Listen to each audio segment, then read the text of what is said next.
Can you feel the anticipation? Day one of CFL training camp set to kick off on Saturday across the Canadian Football League. It's been nearly 600 days since the Winnipeg Blue Bombers snapped their 29-year Grey Cup drought and hoisted that beautiful mug in Calgary. It's been 593 days to be exact.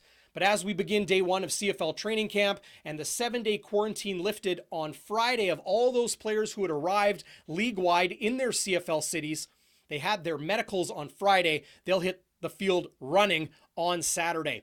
Now, unfortunate for a lot of fans out there, no fans will be allowed to watch practice here in Winnipeg. Hopefully restrictions will continue to be lifted and eased as the days and weeks go by. And once the Blue Bombers return inside IG Field, right now Valor FC, their soccer team, has the field painted with those soccer lines right now. So the Blue Bombers will practice on those outdoor bison fields just down the street on Chancellor Matheson. But unfortunately, no fans allowed to attend. A lot of people have been asking me and asking the Blue Bombers themselves. It's unfortunate, but understandable at this point. That's why you have Bonfire Sports. We'll keep you covered on all the details that we see on the field at Blue Bombers training camp. So here are the key questions that I'm curious about going into this training camp after 600 days away from football. Will this Blue Bombers offense look similar or very different with their new offensive coordinator and former Bombers quarterback, Buck Pierce, now at the controls? Of course, Paul LaPolice moved on to the Ottawa Redblacks, another head coaching opportunity for him. Buck Pierce, the longtime heir apparent here in Winnipeg, will take over. Now, in talking to Buck Pierce a couple weeks ago, he does not want it referred to as the Buck Pierce offense. Well, unfortunately, that's just football lexicon. It is the Buck Pierce offense, but Pierce says this offense will be described and entail what those 12 players on the field do with it. And it all starts with quarterback Zach Collaros. 4-0, one in the regular season, and then 3 straight playoff games, including the 107th Grey Cup.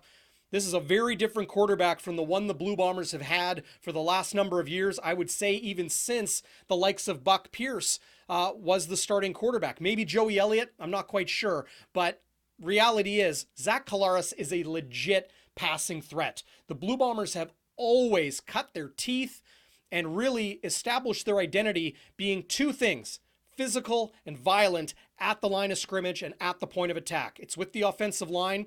A lot of great returning veterans there. Maybe the most stable position group the Blue Bombers have. Andrew Harris, Johnny Augustine. Really looking forward to seeing Brady Oliveira. His 2019 season was cut short his rookie year due to a really nasty fracture in his leg. That Winnipegger is looking forward, I'm sure, to hit the ground running on Saturday. But now, what will Zach Collaros and this Blue Bombers offense look like? Will they be more balanced? A little bit more on that later in the video when we talk about one of those key position groups to look at during training camp.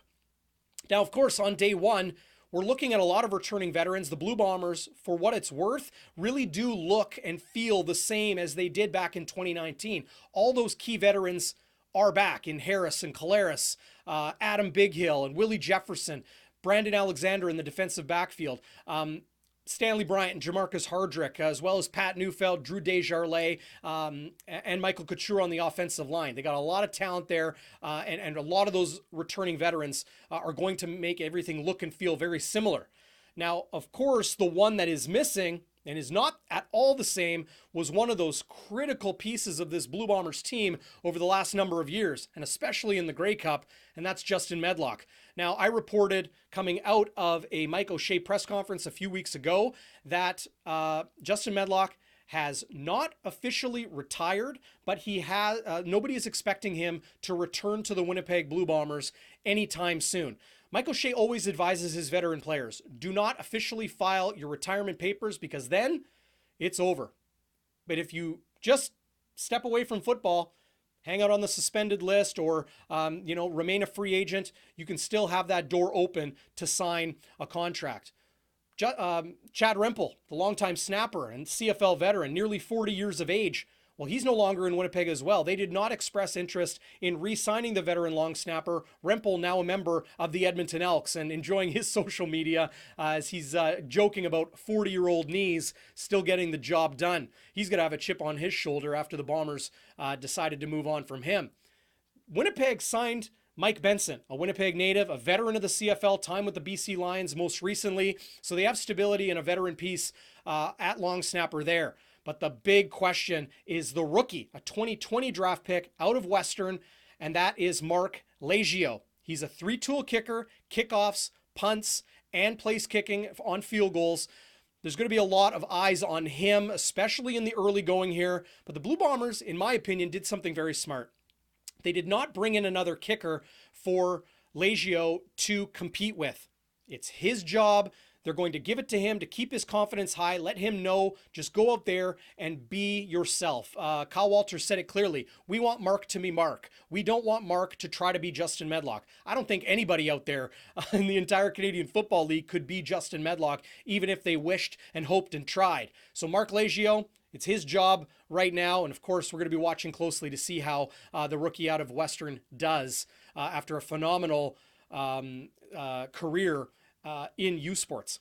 That leaves us with key positions to watch on day one and those first few days of Blue Bombers training camp. And I'll start with receiver. Now on Friday, the Blue Bombers executed a variety of roster moves, including placing Mikhail McKay, a big-bodied receiver, on the suspended list. Now, the Blue Bombers watched him in the XFL, watched him in the NFL. He was a very highly touted prospect, never caught on too long in the NFL, but he's decided to move on from football. It sounds like did not report to Winnipeg Blue Bombers camp. So I look towards some of those veterans, an NFL veteran and new to the CFL. He's actually been living in Winnipeg for almost a year now, and that's Cam Meredith. Moved in with his girlfriend here in Winnipeg, spent the winter here, said he was trying to learn snowboarding and skating and all those sorts of things. He's from Illinois, had a great NCAA career, and you might even remember him from your fantasy football teams.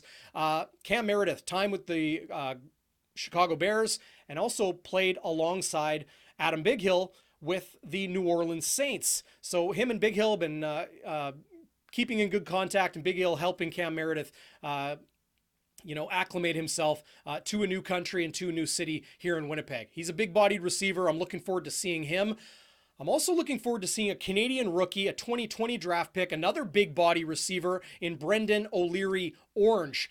Somebody I think Winnipeg is looking to replace the likes of a Daniel Peterman who moved on in CFL free agency back in 2020. And then another veteran whose 2019 season was cut short due to injury, Charles Nelson. He's a kick returner. He actually beat out Lucky Whitehead in 2019 training camp for that day one starting kick returner job. That was well before Janarian Grant joined the Blue Bombers mid-season. Charles Nelson is versatile, shifty, and speedy, good hands, and of course can return kicks as well. He's somebody I think will factor in alongside those returning veterans in Dembski and Wolotarski, Darvin Adams, Kenny Lawler, who led the team in receiving in 2019, and Rashid Bailey. Boy, did Bailey have a heck of a grab. Taken away at the last second in the 107th Grey Cup. I thought he had it until we got a closer look on instant replay on TSN, and that was incomplete. But boy, what a connection that could be between a very athletic and strong route runner in Rashid Bailey with Zach Collaros. And back to my point about Collaros, he's a legitimate passing threat. If you give him some good weapons, this Blue Bombers offense could be extremely explosive through the air. I'm also going to be watching the quarterbacks. But beyond Zach Collaros, and he's only played 4 games for the Blue Bombers, but really we're looking at number 2 and then that battle for number 3. Number 2 will be Sean McGuire, back with the Blue Bombers for another season.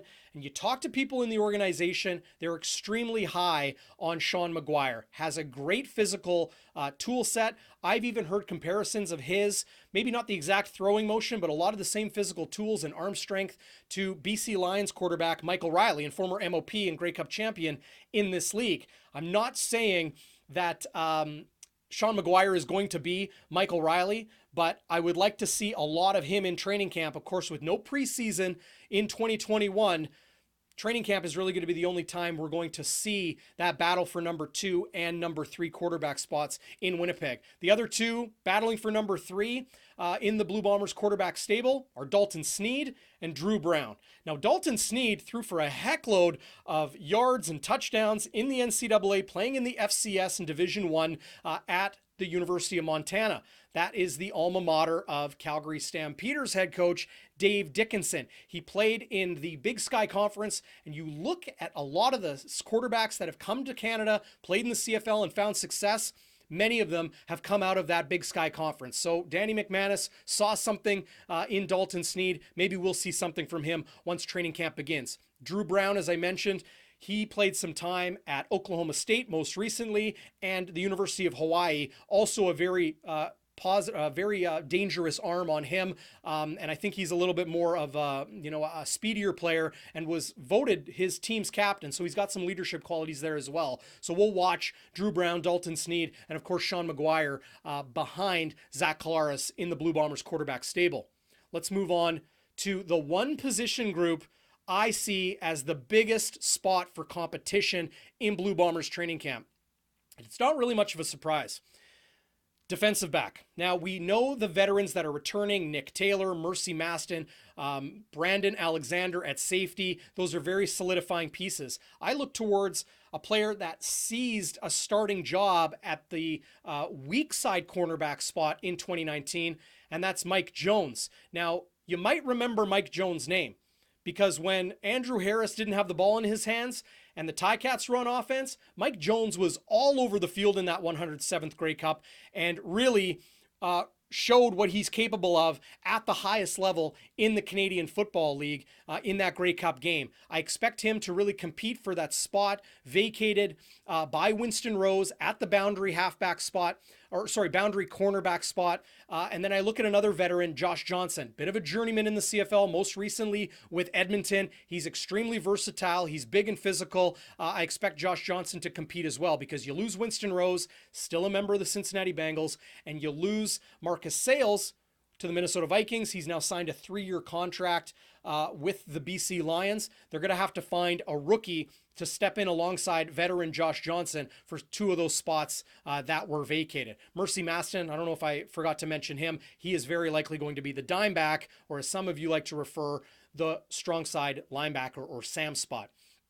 Of course, rookies that I'm going to be watching in that defensive backfield to compete: Deatrick Nichols, who led the XFL in 2020 prior to their season ending early. He had 3 picks, is one player I think the Blue Bombers are going to be high on early. We'll keep an eye on Deatrick Nichols.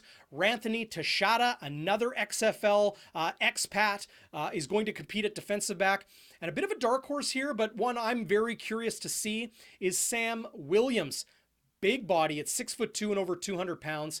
He hasn't played football, at least in the Canadian Football League, since 2017. He played a handful of games for the Saskatchewan Roughriders. So we'll see what Sam Williams can bring. Maybe he is somebody that they can find to be versatile at safety or at the dime back spot, or one of those other defensive back spots on the weak side of the Blue Bombers defensive secondary. That'll do it for us. Appreciate you tuning in to Bonfire Sports.